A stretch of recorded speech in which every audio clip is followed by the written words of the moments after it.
বেতনের 40,000 টাকা সংগ্রামী যৌথ মঞ্চের হাতে তুলে দিলেন শুভেন্দু অধিকারী। সমস্ত বকেয়া সহ কেন্দ্রীয় হারে বকেয়া মহার্ঘ ভাতা দিতে হবে, এই দাবি নিয়ে কিন্তু দীর্ঘদিন ধরে বকেয়া মহার্ঘ ভাতা নিয়ে এই রাজ্যে দীর্ঘদিন ধরে টানাপোড়েন চলছে। কেন্দ্রীয় হারে বকেয়া মহার্ঘ ভাতা দেওয়া থেকে শুরু করে বকেয়া ডিএ মেটানো একাধিক দাবিতে সরব হয়েছেন রাজ্য সরকারি কর্মীদের একাংশ। সেই জল গড়িয়েছে সুপ্রিম কোর্ট অবধি। এবার ডিএ আন্দোলনকারীরা সংগ্রামী যৌথ মঞ্চের পাশে দাঁড়িয়ে মুখ্যমন্ত্রীর কাছে বিশেষ আর্জি জানালেন রাজ্যের বিরোধী দলনেতা শুভেন্দু অধিকারী। সম্প্রতি বিধায়কদের বেতন বৃদ্ধি হয়েছে সম্প্রতি বিধায়কদের। সেই নন্দীগ্রামে বিজেপি বিধায়ক তথা রাজ্যের বিরোধী দলনেতা শুভেন্দু অধিকারী 40,000 টাকা বেতন বেড়েছে। সেই বর্ধিত টাকা কিন্তু ডিএনএস অ্যালাউন্স আন্দোলনকারী সংগ্রামী যৌথ মঞ্চের হাতে তুলে দিলেন তিনি।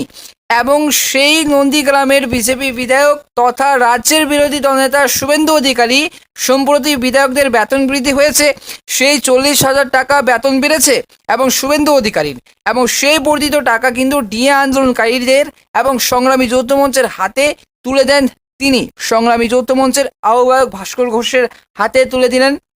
এদিক চেক তুলে দিতে দেখা যায় তাকে এবং ভাস্কর বাবুর হাতে। সংগ্রামী যৌথ মঞ্চের আইনি লড়াইয়ের জন্য এই অর্থ তুলে দিলেন শুভেন্দু অধিকারী। এই দিনে সংগ্রামী যৌথ মঞ্চের প্রতিনিধিদের হাতে চেক তুলে দেওয়ার পর রাজ্যের শাসক দল এবং মুখ্যমন্ত্রী মমতা বন্দ্যোপাধ্যায়ের উদ্দেশ্যে একটি বিশেষ আর্জি জানান শুভেন্দু অধিকারী এবং পশ্চিমবঙ্গের প্রাক্তন বিধায়ক ভাতা বৃদ্ধি এবং রাজ্য সরকারি কর্মীদের যে কেন্দ্রীয় হারে বকেয়া মহার্ঘ ভাতা দেওয়ার অনুরোধ করেন তিনি। মানে ভালো করে বুঝাই তোমাদেরকে। এবং প্রতিনিধি হাতে চেক তুলে দেওয়ার পর রাজ্যের শাসক দল এবং মুখ্যমন্ত্রী মমতা বন্দ্যোপাধ্যায়ের উদ্দেশ্যে একটি বিশেষ কিন্তু আর্জি জানান শুভেন্দু অধিকারী। পশ্চিমবঙ্গের প্রাক্তন বিধায়কদের ভাতা বৃদ্ধি এবং রাজ্য সরকারি কর্মীদের কেন্দ্রীয় হারে বকেয়া মহার্ঘ ভাতা দেওয়ার অনুরোধ করেন তিনি শুভেন্দু অধিকারী। রাজ্য বিধানসভায় যারা সরকারি দল চালাচ্ছেন তাদের অনুরোধ করব, প্রাক্তন বিধায়কদের ভাতা বৃদ্ধি করুন।